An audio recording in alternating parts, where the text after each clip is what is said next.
গদি ছাড়বো না, আমি রেজিগনেশন কেন দেব, আমি তো হারিনি।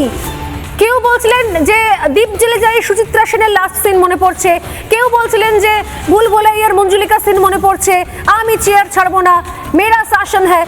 এই মুহূর্তের সব থেকে বড় খবর এটাই যে আর কাউকে কিছু করতে হলো না, নিয়ম মেনে একদম রুলস অনুযায়ী বিধানসভা ভেঙে দিলেন রাজ্যপাল।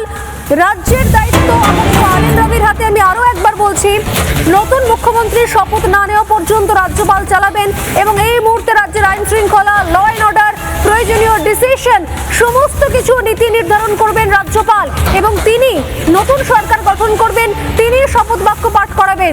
এখানে আমি চাই কি চাই না, আমি ছাড়বো না, আমি বসে থাকবো, আমি যা খুশি করব, এইটার কোনো জায়গা নেই, কোনো অপশনই নেই। মমতা বন্দ্যোপাধ্যায় এটা জানতেন না? তিনি তো জানতেন এটা। তাহলে এই বক্তব্য একজন রাজ্যের প্রাক্তন মুখ্যমন্ত্রী যিনি সদ্য হেরেছেন নির্বাচনে, তিনি কি করে প্রেস কনফারেন্সে সেই ধরনের মন্তব্য করেন? একবার মন্তব্যটা আমি শুনিয়ে নেব, মানুষ যারা ভুলে গেছেন। কেন, কিসের জন্য? আমরা তো হারিয়ে নিয়ে যাবো। হারলে আমি যদি শপথ দিতে যেতাম তাহলে আমি রেজিগনেশনটা করতাম। এখন তো কোয়েশ্চেন ডাজন্ট অ্যারাইজ। জোর করে দখল করে যদি কেউ মনে করে যে আমি কি রেজিগনেশন দিতে হবে, নো, নট দ্যাট।